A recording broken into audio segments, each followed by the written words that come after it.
Hello, and welcome to today's episode. I'm going to be your host, the Irrelevant Nerd, and today we're going to be ranking all of the 2025 theatrically released comic book movies from the worst to the best. I finally got to watch Fantastic Four First Steps again, with it being added to Disney Plus this month, so now that I've gotten a chance to watch them all a few times in theaters and at home, I felt like I could finally do a proper ranking. And very light spoiler warning for this video. This won't be in-depth reviews on any of the movies, but I will still reference some spoilery-ish things when I am talking about them. So just a fair warning, nothing too crazy, but light spoilers. So without anything else, let's get right into it. Number 4, Captain America: Brave New World. I thought this movie was well acted. It has a few fun characters, and it has kind of the biggest benefit, I think, to the movie is it feels like the MCU is kind of becoming more connected again. Like, not in a homework way where you have to watch all the shows to understand the movies, but just references to events that have taken place in the other movies, like the Eternal partially coming out of the Earth in the Eternals movies, and it hasn't been referenced for years, and they finally talk about it in this movie, and it has some follow-ups to the Incredible Hulk, but beyond that is really sort of it.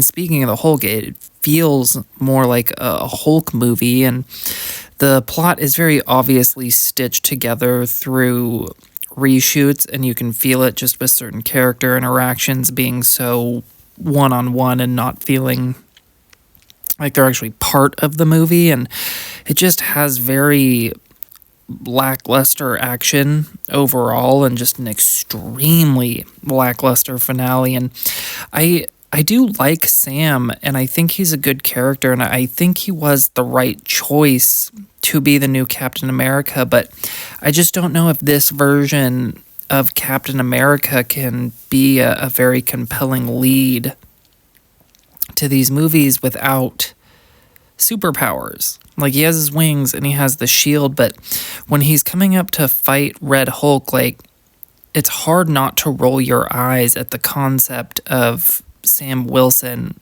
fighting a Hulk. It just doesn't make sense. So they need to either do something with his suit to give him artificial strength or something of that nature, or they just need to get him a version of the super soldier serum, even if he's not as strong as Steve or Bucky. It just needs to be something more than it is now, because it just doesn't feel super compelling. Number 3, Superman. I really thought that David Corenswet nailed it as the character of Superman. We don't really get to see him much as Clark Kent, unfortunately, but him as Superman, he really nails it. I think he does just as good of a job as Henry Cavill does as his Superman. Obviously very different versions, but I think kind of same level of quality there. And Nicholas Holt's a pretty decent Lex Luthor. I don't necessarily love the characterization. I guess in my mind, I want the deep-voiced muscle head from the Justice League cartoons. Not even muscle head, just a slightly bigger than average and definitely in shape dude. I just kind of missed that, but he is better than Jesse Eisenberg, and the movie does have a very fun comic booky tone, and it's just a very full, vibrant, lived in world, but it's very much held back by it's the hit or miss aspect to almost all of the comedy, and that's just a lot of how James Gunn's movies are, unfortunately. There's just something about it in this movie that it really just kind of leaned more negative comedy wise for me as opposed to all of his other movies where I'm having a good time laughing, but this time I just found myself rolling my eyes more often than I expected. And beyond just the comedy, like I don't know. I don't like Clark's parents at all in this movie, whether or not it's the Kryptonian ones. I think Bradley Cooper is very distracting stunt casting for that role, and I'm okay-ish with the way they decide to portray his Kryptonian parents in this movie. Like, I understand it, but I mean, I don't love it as much as like the traditional his family sent him to Earth to be a good man story. But then like his Earth parents, like his dad's okay. Pa Kent, he's actually pretty good.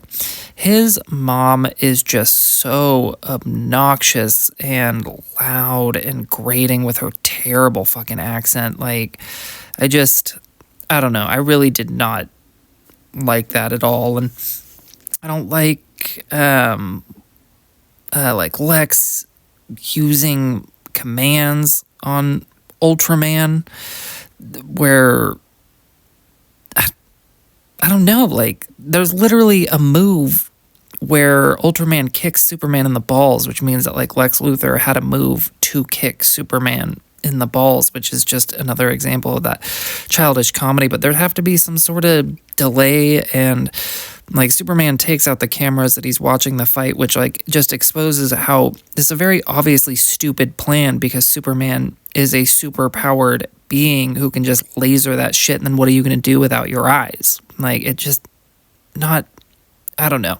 Didn't really love that aspect of it, and didn't like, Krypto attacking Lex at the end during Superman's speech where he's trying to relate to him. And I actually didn't hate the speech. I thought it was pretty good, but just with Krypto jumping in, it's more just James Gunn can never let that dramatic moment settle. Like, it always has to be some dumb joke, and that's just one of those moments I was just rolling my eyes. And I did enjoy the movie. Like, I thought the whole cast did a good job, and I am excited to see more going forward. I guess it was just kind of a very underwhelming start for the DCU. Like, when you look at Iron Man, I just think it's inarguable that the first Iron Man is a much better movie than this movie is much stronger start. And so I was expecting more. And when I watched it at home, I actually liked it a little bit less than when I had watched it in theaters. I don't know if it just loses something when it's not on the big screen, but that's not a good sign that I liked it slightly less on this viewing. Number 2, Fantastic Four: First Steps. I love this movie.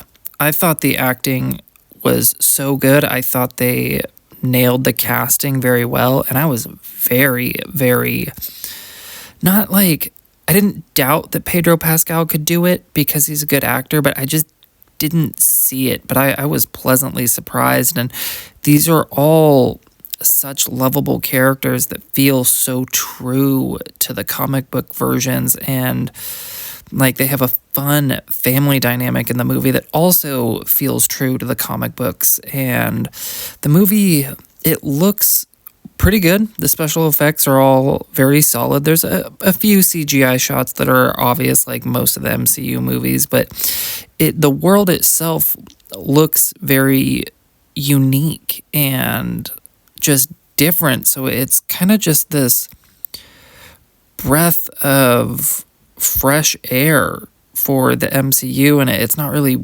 weighed down by like the MCU homework that a lot of like these TV shows have kind of added on.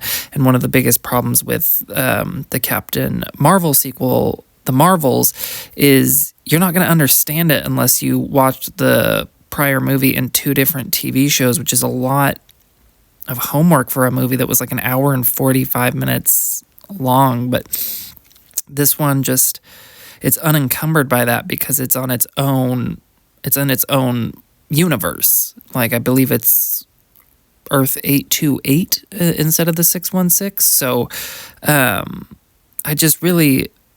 loved that. And I thought the humor was very kind of like subtle, it's not the typical MCU humor. Like there is humor in it for sure, but it's not like any over the top gags or people saying dumb shit to get a laugh. Like it just feels so natural, and I appreciated that for it. And really my only complaint about the movie is that Reed's plan to like move the Earth away from Galactus is stupid. Like there's really no other way to say it. Like I thought, like I liked a lot of what they did with Galactus and the Silver Surfer in this movie. I thought they were both very strong, but just when it got to the end, I don't know. The plan itself is stupid, and then you have Sue like pushing Galactus because they decide to teleport him away, which is the much more obvious you should have done that to begin with plan anyways. But Sue ends up kind of like pushing him all by herself, which felt meh. Like I understand her motivation as a mom, and like I think I can accept it because she does, I mean, kind of essentially die in a way. And so I appreciate that like it wasn't easy for her, but it still just felt kind of odd. Like I'm glad that the Silver Surfer came in to help, because if Sue had just done it, I don't know, it would have felt strange. But beyond that, I really loved this movie. Thought it was a really strong entry, and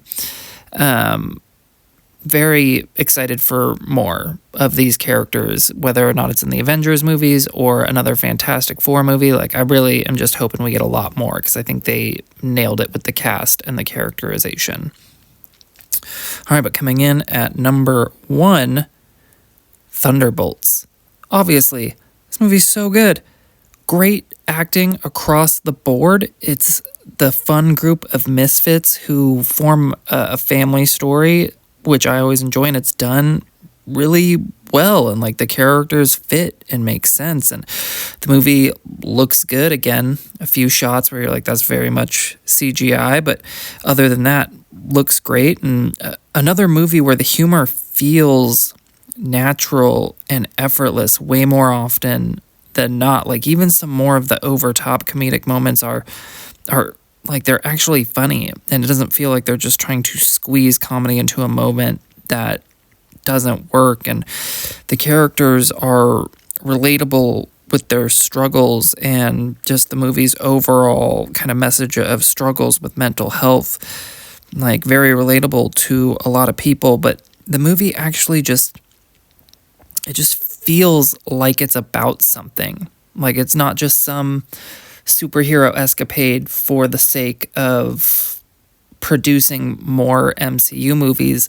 It feels like it is actually about something because of the mental health aspect, and because, you know, it's revealed that these are, you know, a group of the new Avengers, but it's actually pushing the universe forward and establishing, you know, where some of these characters are and where they're going to go, and bringing new powerhouses to the forefront with Sentry, which they did nerf him, and I do wonder how they're going to use him going forward, because Sentry is so powerful. But I just think this movie has so much going for it. Like this, I don't know, the ending is very emotionally charged, and it resonates with you, and it's not just some CGI boss fight. Like there is a confrontation at the end, but it's not just some,